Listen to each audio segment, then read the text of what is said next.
May mga bagay na mahirap paniwalaan. Mga inggit, galit sa sementeryo sila kumakapit. May mga sakit na mahirap lunasan.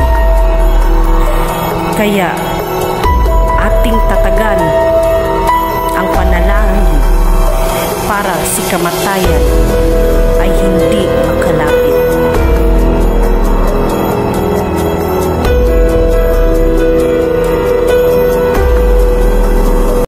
So hello guys, andito tayo ngayon sa Initaw Public Cemetery. So ngayong Ghost Month, maggagala tayo at mag-alay tayo dito ng prayers sa Initaw Public Cemetery. Kaya samahan niyo ako, pasukin ito at day explore. Tara, let's go. So bago po ang lahat, bago na itong pasukin dito, shout out muna ako kina Ma'am Christine Dazo, Ate Fatima Carpenter Cuarto, Ma'am Shane De La Cruz, Ma'am Sarang Balabat Bacolio, Ma'am Maria Teresa. Isa sa lugar sa Misamis Oriental, ang Initaw. Ang sabi-sabi na kinakakatakutan nila dahil nandito raw ang aswang, mangkukulam o mamamarang. Sabay-sabay nating pasukin ang loob ng sementeryo na to. Ating tuklasin ang mga haka-haka, mga istorya na bumabalot dito. So yun guys, ngayon lang ako makapasok dito sa Initaw Public Cemetery at hindi ko alam kung ano ang meron dito, kung meron bang babalaghan, meron bang ano dito. So sa pagkakalam ko, ito ay malaking public cemetery ng Initaw. So explore lang natin ng day explore kasi di tayo maka-explore ng gabi kasi wala tayong flashlight.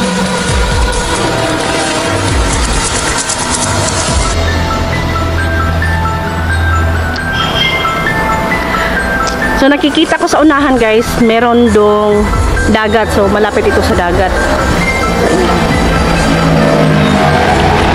So medyo maingay. Pasensya po, medyo maingay kasi ayan oh, malapit tayo sa daan. May kinukuha na ng mga baka inilipat sa iba.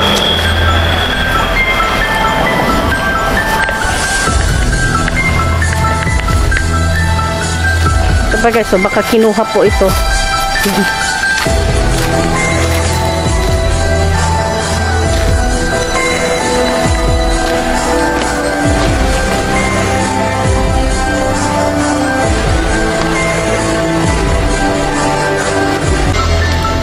Parang may malaking puno doon guys. Tara puntahan natin.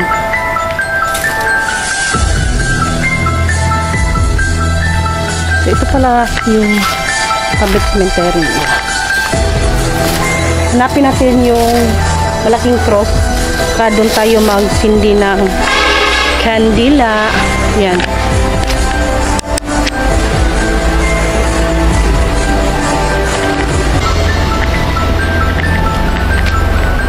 Medyo may mga bahay-bahay din dito.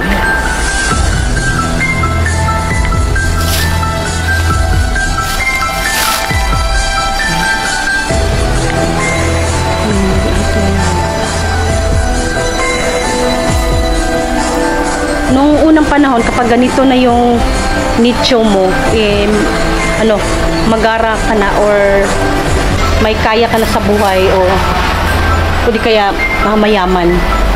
1915, di ba? 1915. So, talagang centennial na ito. 1915.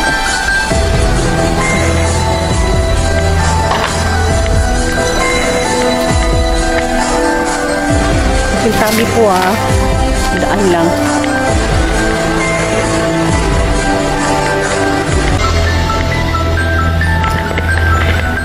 Malapit lang ito sa daan guys, pero yung tinga ko, ano ba? Kung naka-experience ba kayo ng ganito, yung ting, ganyan. Tapos parang kampana ng simbahan, ting, ayan. Ewan ko kung anong sign meron sa inyo dyan. Tsaka pag tunog ng tenga ko, ting, may bata nga, wag dyan, sabi niya. Pero Matigas ang ulo natin, kaya tuloy tayo sa pag-explore dito. Tara.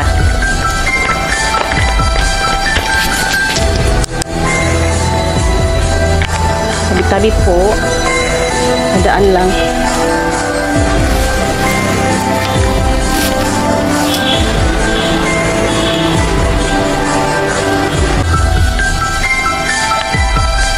Ang laki ng public cemetery nila dito, guys. Gaya din ng cemetery ng Bolonsuri.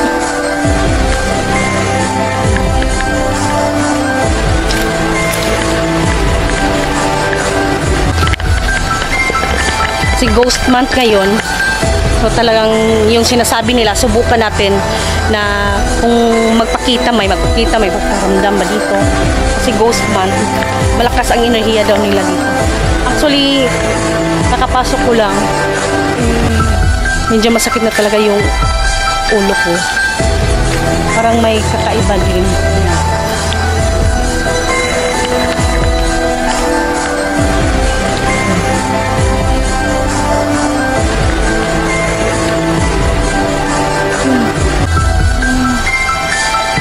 Cemetery pa.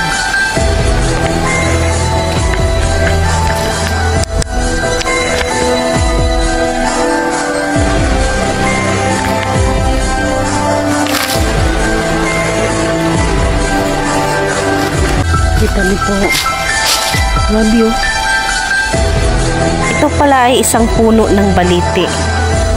Sa tingin ko, batang baliti pa ito. Kasi maliit pa. Pero nakapagtataka, isang puno ng baliti na tumubo sa gitna ng nicho.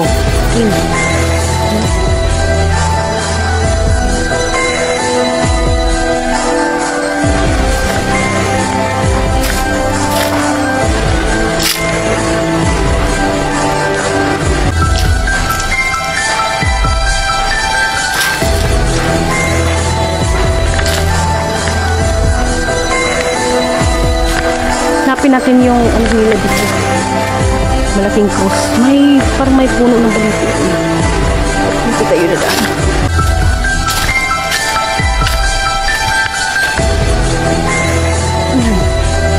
Saan tayo na daan ito? Balik tayo, balik.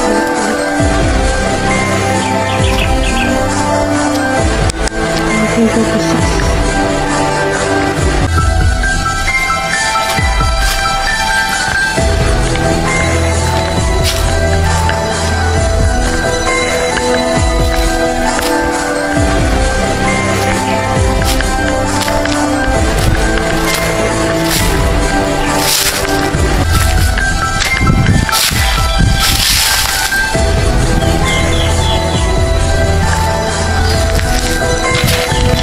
May 1929, 1930. Ito, katandaan na rin ito. Kita nyo, malapit siya sa dagat.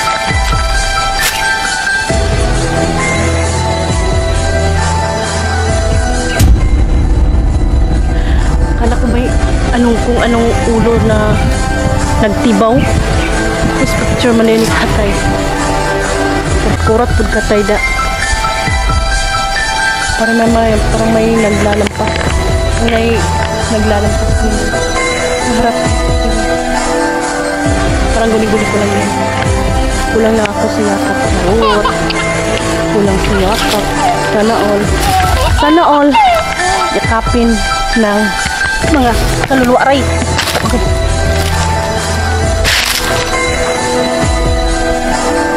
Siguro nga, kaya minsan, talagang nagugulat ako kang tatay nito. Ayan o. Ayan o, dyan. Baba tayo nga. Nagulat ako ni tatay eh. Talagang, akala ko talaga nakasilip siya eh. So, talagang nakasilip siya, pero tara, puntahan na lang natin siya. Para, na 2008. 1983. Kawig ni Tatay Digong, 1944. Patay siya, 2018. Hello po, pasintabi po. Dulalas yung apelido. Ayan po tay, Alay na lang ako ng kandila para sa inyo. Hanapin ko yung malaking cross para ito sa inyong lahat.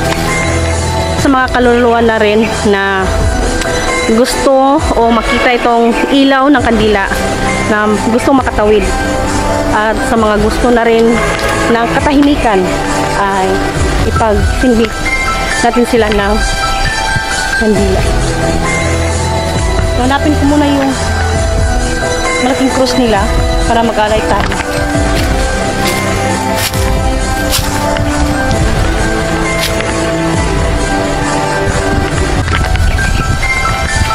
Wala akong nakita mga guys.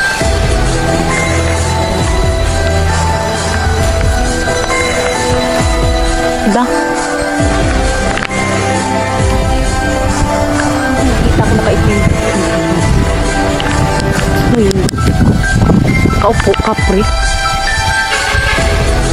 Tabi-tabi po. Tandaan lang ha. Kakaiba din yung ulit nila. Wala akong makita ng mga. Yan kaya dito. Yan. Kapalabas na tayo. Tanduay po.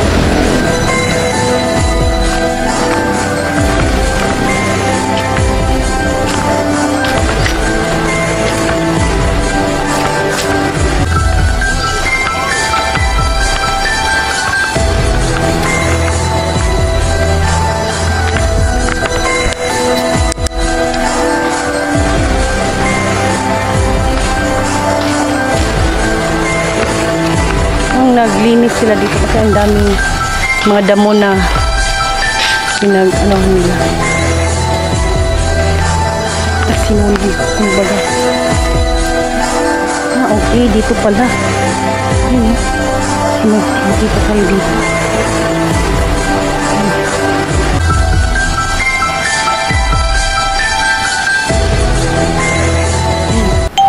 May mga putol na.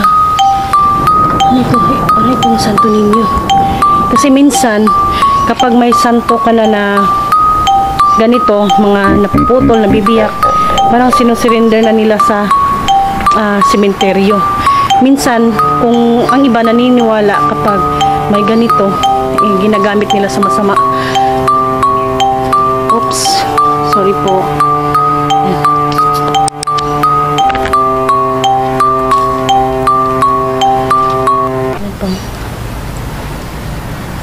Tsaka may asin. Isang simpleng asin. Pwedeng gamitin sa kasamaan, pwede din gamitin sa kabutihan.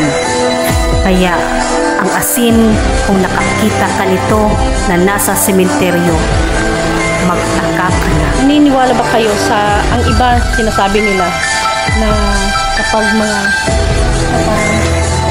dala siyang bata, kanto na may dalang bata, minsan ang iba sinusurrender nila sa iba, dinadasalan para sa masasama. So, sa ang iba naniniwala, ang iba hindi. Pero sa mga naniniwala, ako naniniwala ako dyan. Bahala na kayo. So yan. Dito pinagdarasal ko na din yung mga kaluluwang ligaw, kaluluwang gutom, kaluluwang di matahimik, kaluluwang naghahanap ng hustisya, at kaluluwang di matahimik.